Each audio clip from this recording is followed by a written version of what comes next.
Velkommen tilbake. Nå skal vi ta for oss suksesjon. I tillegg så skal vi se på to ulike typer suksesjon, der det første er primær suksesjon, og det andre er sekundær suksesjon.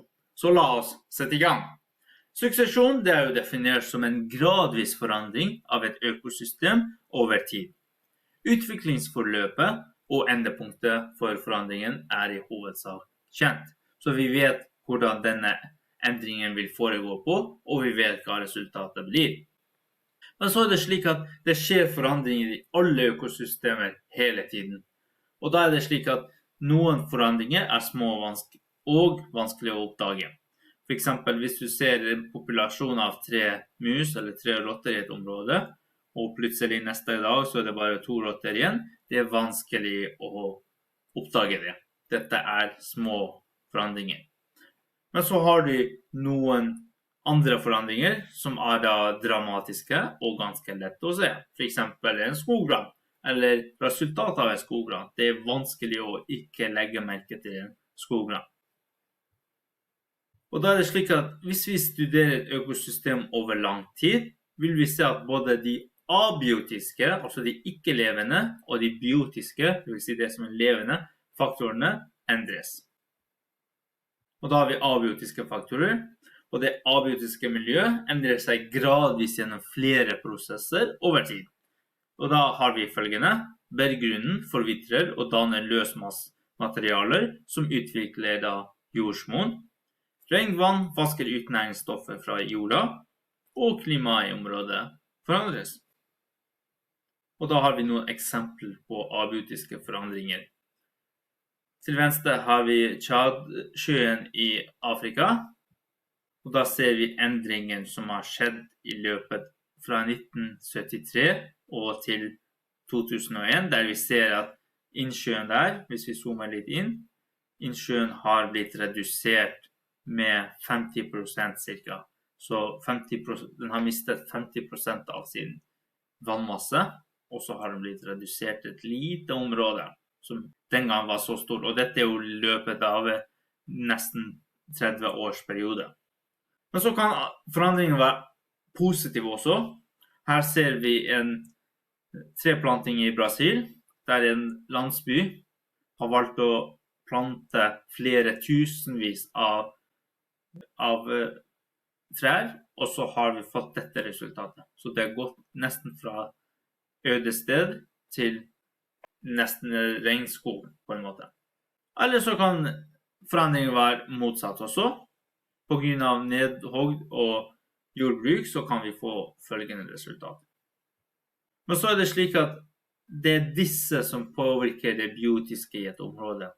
Da har vi jo, om det er vind og regn, du har CO2-tilgangen, du har temperatur og solenergi, og så har du geografiske faktorer, og så har du det som er under bakken, det vil si jordsmonnet og hva slags næringsstoffer vi finner i jordsmonnet. For eksempel type jord, pH-verdien i jorda og ulike næringssalter og stoffer. Okay. Og så har vi de biotiske faktorer. Det er de levende organismer som da påvirker miljøet. Og da har vi døde planter, det tilfører jorda humus og endrer sammensetningen av jordsmonnet. Og da har vi barnåler, det danner sur humus som påvirker pH-verdien i jorda. Trær som vokser opp vil skygge for mange planter som vokser der, og forandringer av plantelivet påvirker hvilke dyr som kan leve der.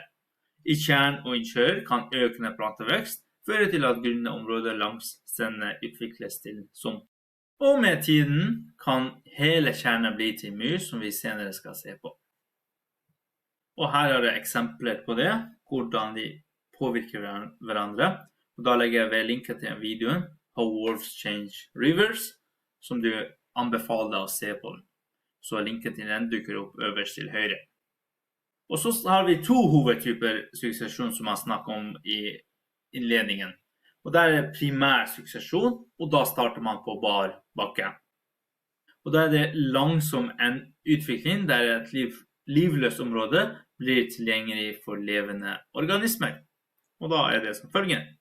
Da har vi startet med et område på bar bakke, bare steiner. Og så ser vi at noen robuste arter begynner å etablere seg, som ulike lavarter. Og så begynner det etter hvert å komme blomster og noen stråarter, noen ulike plantearter som ikke krever så mye energi eller så mye næringsstoffer for å kunne leve der.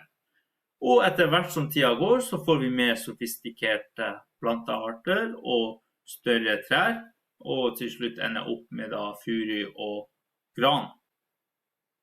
Og så, vi kommer tilbake til dette, men vi har flere typer primær suksesjon. Altså, hvor skal vi starte?